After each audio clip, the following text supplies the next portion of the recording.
Hello, everybody, and welcome to the Filmmaking and Fandom Station. This is I'm a Film Editor here, and I wanted to talk about Avengers Infinity War and Avengers Endgame. Now, we're going to talk about and geek out about Avengers Infinity War and Avengers Endgame, but I'm also going to bring my filmmaking perspective onto Avengers Infinity War, and that's the way we're going to speculate about possibly the plot to Avengers Endgame. So, I just want to take a second to talk about how Avengers Infinity War was my favorite movie of 2018. It was absolutely fantastic. You know, it brought the inner filmmaker out of me. I find movies that try to inspire me to pursue and continue my goal of becoming a great film editor, and Avengers Infinity War was no exception. I mean, this movie was hands down my favorite movie of 2018. Shot in my favorite format, which is IMAX. And if you follow my Twitter for a while, you would know how crazy I am about IMAX and how much they've inspired me. Just to see that movie shot completely in IMAX, something which has never been done before, to be shot completely in the IMAX aspect ratio is fantastic. And because Avengers Infinity War and Avengers Endgame shot back to back, we will get to experience Avengers Endgame in full IMAX as well. And yes, before people start typing into the comments saying, well, it was an IMAX 70mm, yes, I understand it was IMAX Alexa digital camera. I understand that. But it's still, what a triumph to see a movie with my favorite characters of all time being presented in that way. And I gotta tell you, like, when you see the movie the way it's meant to be seen for the first time, when you go to an IMAX, a proper IMAX presentation of Avengers Infinity War, or in this case for you guys, Avengers Endgame, you can never see the movie another way. I understand when the movie gets pulled from the IMAX theater and all you have is a standard projection option, there's no choice but to see it that way. But for people that see it in standard projection and then go to IMAX, it's kind of, to me at least, it it kind of loses its merit and it kind of loses what the movie is about, because the movie is about seeing it in IMAX the way the Russo brothers shot and intended you to see it. And when you see it in standard projection and then you go to IMAX, you'll still get that IMAX or grandeur experience the way they wanted you to. But when you know the story and you go into a format that is less than it should be, you're kind of already setting yourself up for, well, it's IMAX, but I know what happens. But when you go into the movie blindly and you see it the way they, you know, shot it, and the way they shot it and the way they advise you to see it, when you go in completely blind, that's fantastic because you don't know what's going to happen. You'll have your scares, you'll have your emotional moments, your humor, everything is going to hit you emotionally in the biggest format possible, which is IMAX. So if you haven't seen Avengers Infinity War in that format, unfortunately, the Blu-ray does not have the IMAX aspect ratio. But if you are going to definitely see Avengers Endgame, you must see it in IMAX.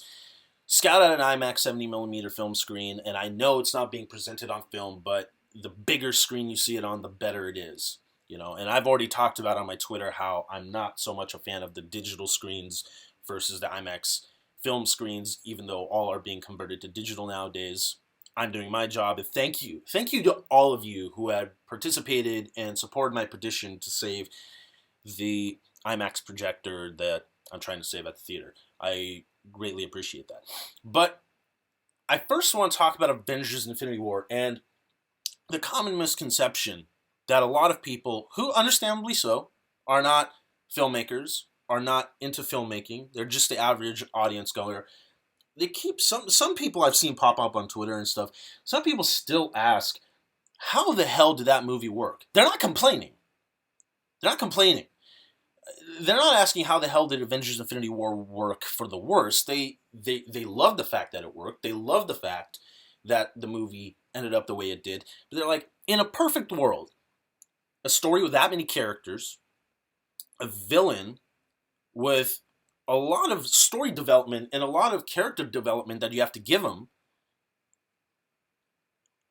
so many locations, so many plot threads everywhere. How the hell did that movie work? You still have two directors in the Russo brothers, Joe and Anthony Russo, which I was, really privileged to meet and connect with. I'll talk about more about that later.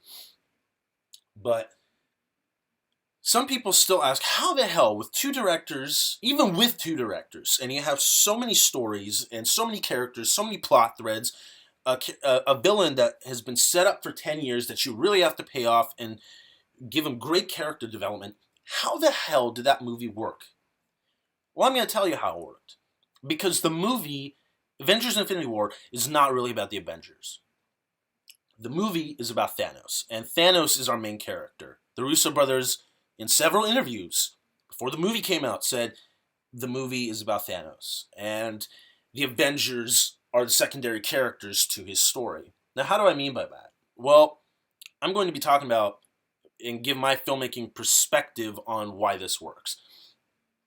Thanos, he's our main character. He's also the villain, but the villain, in most cases in stories, are the heroes of their own story. Thanos doesn't see himself as a villain. Thanos sees the world and the universe overpopulating, and he goes to planet, commits genocide in his own mind, wipes out half of planet's populations, and starts new life. You know, he even says in the movie that this universe is finite, its resources finite, and if it's left unbalanced, at some point it's going to overpopulate so much where it's not going to be, people can't live in harmony anymore. So he has a clear motivation about what he wants to do. He knows, he absolutely believes his way is right, because he even has that backstory about, he goes to the council on Titan and he tells them about his dilemma. It's kind of like the Jor-El General Zod thing in the Superman story, where they go to the council and they talk about how Krypton is being destroyed and they don't listen to him and all that stuff. And, based upon that decision, Krypton was destroyed. There's various stories about that, but I digress. Thanos goes to the council. He says, look, this is my plan. I know it's mass genocide. I know we're committing atrocities here, but I really believe if we go forth with this kind of action, we can save our own people. We can save our race. We can save the population and the people that inhabit our planet Titan. They refuse, and his prophecy, so to speak, comes true. Titan gets decimated. It's gone at this point, like in present day. Overpopulates. Thanos had to take control. And we even see it in the flashback. He goes to Gamora's planet and kills half of their people, where he maliciously adopts Gamora. He saw what happened to his own planet, so he goes, with his god complex all over the galaxy and the universe and commits his atrocities in the way he feels like it's salvation, where he feels that if I do this, yes, it's horrible and the acts I'm doing are horrible, but at the end, I'm creating paradise for these planets and its people. I digress. That's Thanos' main motivation. And in order to do that, he needs to gather all the Infinity Stones, which have been set up through all of the Marvel Cinematic Universe movies. And he has to go planet to planet, and in case with Vision, person to person, to obtain these Infinity Stones. That's Thanos' plan. Thanos' plan is to wipe out half of the universe in order to save it. And by doing so, he needs the Infinity Stones to do it. Simple plot for him. Simple plot. Complicated backstory and complicated character motivations, but his plan is simple. Go to planet, people by people, obtain the Infinity Stones to do the snap to eradicate half the universe. Fantastic. So how does the story become a lot simple? Well, that's the main plot of the movie. The main plot is Thanos going to obtain these Infinity Stones to enact his plan. The Avengers are his villains. The Avengers are his antagonists. These are the characters, including Guardians of the Galaxy. These are the characters that are going to try to stop him. I'm not going to even call them villains. They're antagonists. Because we know the Avengers and the Guardians of the Galaxy are the good guys. We have been following them through the entirety of the Marvel Cinematic Universe, and we've come to love and care about these characters. So, how does a movie with this many characters and this many storylines absolutely work to the point where it's almost near impossible. Like this movie was a lightning in a bottle. Well, Thanos has his plan. Very simple. We actually care about Thanos. We care about his motivations. We sympathize with him. We might not condone his actions, but we sympathize with him. And we, in a weird, malicious way, want him to succeed. Because he's right. The stuff he talks about in his plan and his backstory are absolutely 100% true. In theory, if I went and eradicated half of the universe, yes, we would lose overpopulation and we could possibly rebuild ourselves for the greater paradise. But we can separate us from fiction. But I'm just saying, perfect world, if I had the ability to do that, we would probably have the same outcome. That's what Thanos is. Why is the movie so simple? Well, when we meet the Avengers and the Guardians of the Galaxy, they have their own problems. They have their own personal motivations and own personal stories that we're catching up with. But that's soon disposed of, except for Gamora's secret, which is that she knows that the Soul Stone is on Vormir, and she won't tell anybody because she knows if Thanos finds out, it's over. And that's why she asks Peter Quill to kill her, so nobody else, and especially Thanos, finds out the location of the Soul Stone. But, and the exception of Vision and Gamora, Vision and Scarlet Witch's romance. But everything else is we're catching up with the Avengers, we're catching up with the Guardians of the Galaxy, and basically they're just thrown in to this clusterfuck of Thanos' plan. I mean, what's the first scene in the movie? What's the first sequence? Is Thanos invading the ship. We saw the end of Ragnarok and destroying almost all of the Asgardians, including killing Loki and Heimdall, and including scaring the Hulk so much where the Hulk doesn't even want to fight anymore. And yes, I know that the Hulk is sick of also helping Banner and feeling like he's being used, but the fear thing is in there as well. Thanos goes to an Asgardian ship with the God of Thunder, Thor, on board, and he still decimates them. So, we're talking about a character here that is so powerful that even the Avengers and the Guardians of the Galaxy are going to have a hard time defeating him. And we're just thrust upon it. Thanos brings his plot to the Avengers. The Avengers don't bring their plots to Thanos. Thanos has a plan. He's going to eradicate half of the universe. And the Avengers must stop him. And because the Avengers and the Guardians of the Galaxy are going to stop him, they're his antagonists. And we are following through Thanos' eyes what they're doing. Because when we get to the Battle of Titan, I don't know how you guys saw it, but to me, it feels like what I'm seeing is Thanos is a man who has a plan that wants to enact this plan, and he's about to do it, but then all of these heroes come in and stall him. And you feel bad for the guy. You feel bad like, okay, all he wanted to do was, eradicate half the universe. And I know it's horrible, but I'm just talking about the movie sense here. You have a character that has a plan, and imagine you need to do something, right? Imagine you have to do something, and just 8 random people show up because they feel like what you're trying to do is wrong and try to stop you. But you know in your hearts of hearts that you have to do what you do.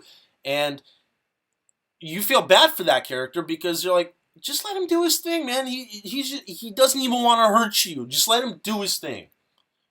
Because in reality, Thanos didn't want to hurt anybody. He just wanted to, I understand that in his own way. I understand that Thanos is going to kill half of the universe. And by all means, I don't condone that. But he doesn't have any personal vendetta against anybody. He just feels like, if I snap and half of you go away, I look at that as salvation, as he says in the movie. And I digressed a little bit, but why does this movie work? The movie works because Thanos is our main character, and the Avengers and Guardians of the Galaxy have to stop him. It's a pretty simple plot. The plot of the movie is very simple. Yes, are there complicated character moments and complicated character development? Of course there are. But the plot is initially very simple. Thanos has a plan, needs to enact it, I mean, that's filmmaking 101, guys. I mean, when you come up with a main character, is basically with every character, no matter what the genre of the story is, your character needs to have needs and wants. What does he want, and what does he need to do to achieve his goal? Thanos wants to save the universe by eradicating half of its population. What he needs to do is obtain all these Infinity Stones to do his snap to enact his plan. And the Avengers are the obstacle that he has to overcome to do that. And he does. And he does. And that's what makes the movie so simple. And I know a lot of you guys know exactly why the movie was a success and exactly know what I'm talking about here. But for those who didn't, I thought I'd make the short video to talk about that. Now, there's also a lot of people that are confused and are talking about, like, I thought this was part one of two. I thought this movie is part one of two. So why did the Russo brothers say that this isn't part one of two anymore? Well, this is my humble opinion, but I believe that it is part one of two, but it's also not part one of two. Avengers Infinity War is its own self-contained standalone story. It had a beginning, middle, and end. Thanos has a plan. He needs to enact it by collecting the Infinity Stones, snap his fingers, eradicate half the universe, and he does. Credits. What's the last thing we see in that movie? Is Thanos on his ranch, on his porch, smiling because he enacted his plan. He's watching the sunrise on a grateful universe, as he says in the movie. So, what does that mean for the character? It means that he completed his plan and his story is over. Now, a lot of people are like, okay, then why did you have a post-credit scene with Nick Fury grabbing a pager contacting Captain Marvel? Well, even though Avengers Infinity War is not part one of two per se, it's a story that leads into another story. The Marvel Cinematic Universe is one giant timeline. As I've said to multiple filmmakers that I've worked with and multiple friends that I geek out over these movies with, is that people keep saying Iron Man 1, Iron Man 2, Iron Man 3, fucking trilogy. I say no. Is it an Iron Man story arc? Is the Captain America trilogy Cap's story arc? Yeah. But I look at these movies as one giant timeline from Iron Man 1 all the way to Avengers Endgame and beyond.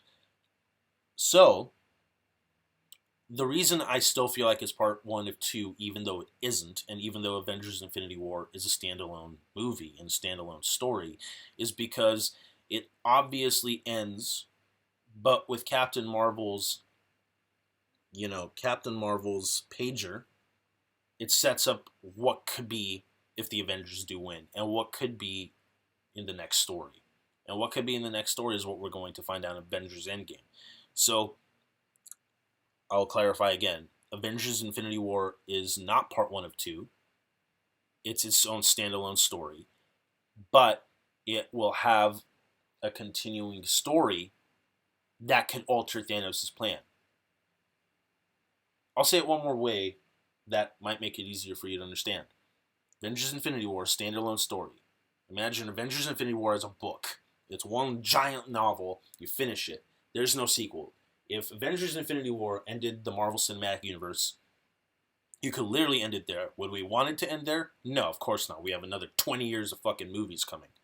But if you wanted to end, if Kevin Feige said, that's where I want to end the movie, and that's where I want to end my symphony of movies and symphony of timeline, he could do it. He could literally end it right there and it would still make sense. The entire 10 years is built upon Thanos. Thanos has been trying to obtain the Infinity Stones behind the scenes in these other films. He finally makes his presence known in Guardians of the Galaxy, really makes his presence known in Avengers Infinity War, and enacts his plan and wins. But we want to see more Avengers stories, and we want to see more stories about our favorite heroes doing what they do best, which is saving the universe.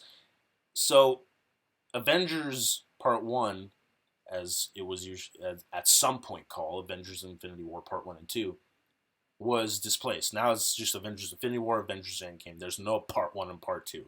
As the Russo brothers cleverly said, if Avengers Infinity War is the closing chapter of the first 10 years of the Marvel Universe, Avengers Endgame, opens the book for the next 20 years. It's Volume 2. Volume 2 begins where Volume 1 ended, which means it's a new universe, literally a new universe. When Thanos eradicated half of the universe will no longer be the same. And I've been predicting this for ages now, which is that even if the Avengers, and I'm sure some of them will succeed in Avengers Endgame to restore the universe or at least prevent Thanos from his plan about eradicating half the universe, I'm sure to some degree they will succeed. But after that snap, the universe is no longer going to be what it was. For the first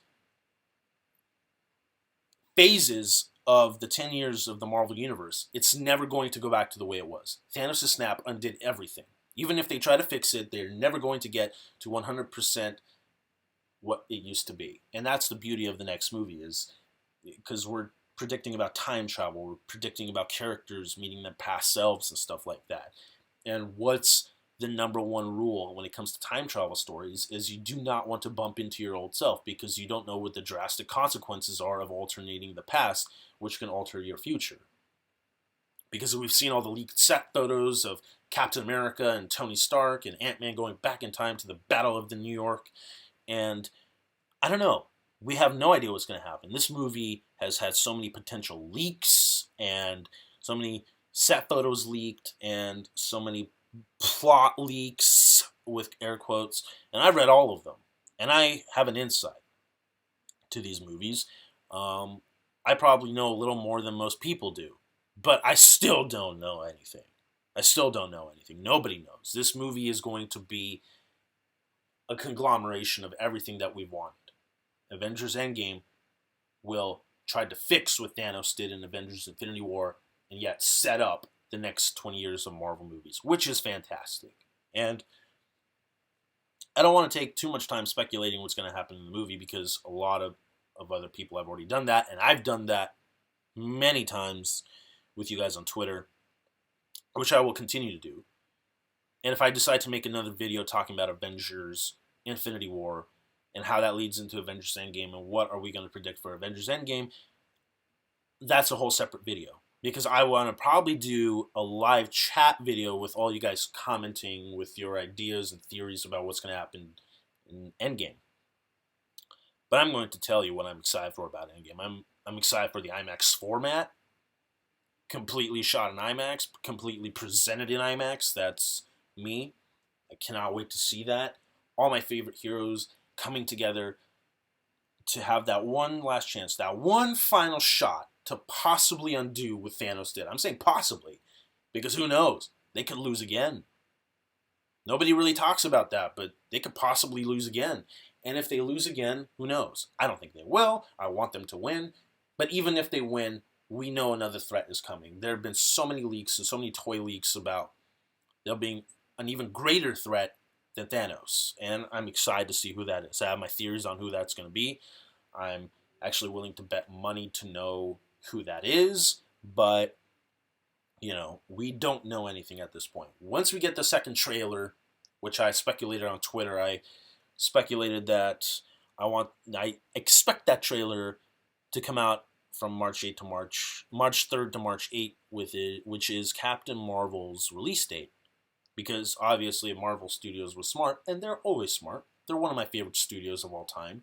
They would want to attach the final trailer to Avengers Endgame to Captain Marvel, because Captain Marvel is coming out on March 8th. And we know that the Captain Marvel tickets unofficially are most likely going to come out January 7th with that new first look during the football championship game. So what I know about that is that we are getting a first look, and just like Black Panther and Avengers Age of Ultron, they showed the first look and they released tickets. And I full-heartedly believe that's what's going to happen.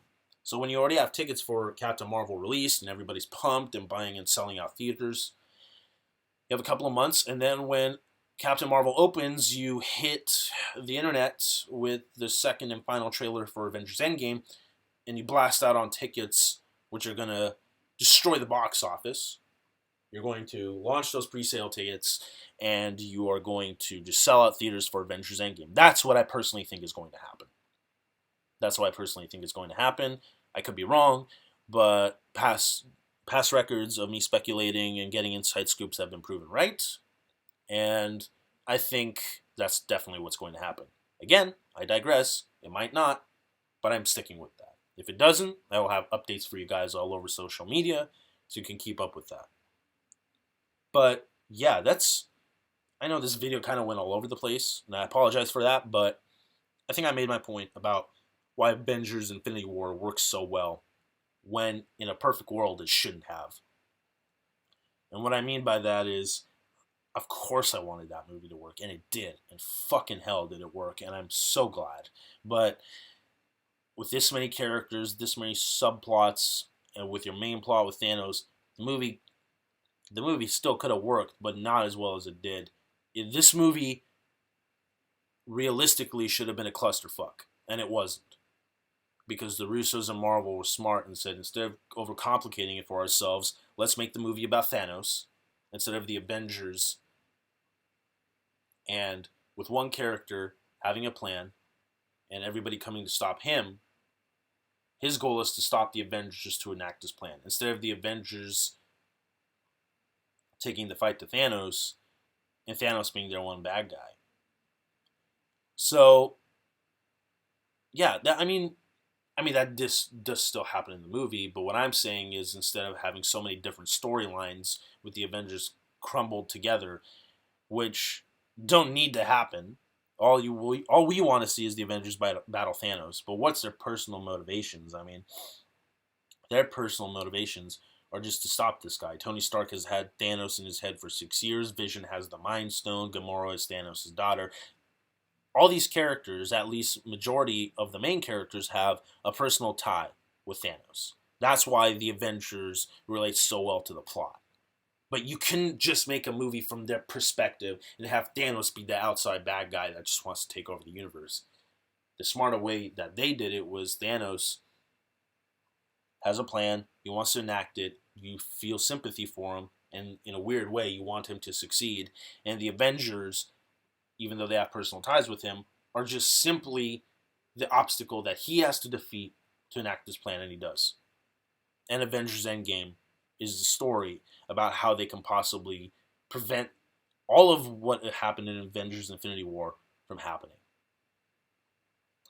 Well, guys, I hope this all made sense. I just spitballed this whole video, but this was in my mind for a while, and I thought I'd put this out.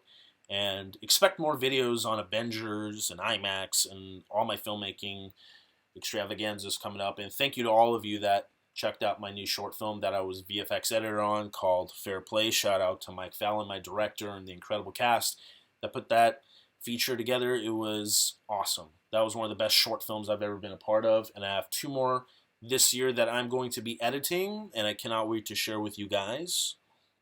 But until then, thank you for checking out the Filmmaking and Fandom Station. If this is your very first time on the channel, please like this video and subscribe to the YouTube channel so you can get all of your updates on IMAX and my filmmaking adventures and fun conversations about filmmaking that I can bring to you with geeking out about Avengers, Star Wars, DC characters. All of the geekiness happens right here on this channel. And also make sure to hit that bell to get automatic notifications when a new video is up. I thank you, all my 3,000 subscribers. My goal is to hit 5,000. And with your help when sharing this video and liking and commenting, I'm sure we can possibly do that. So thank you for hanging out with me. I'm a film editor on Twitter and Instagram with the Filmmaking and Fandom Station. And until next time, guys, goodbye.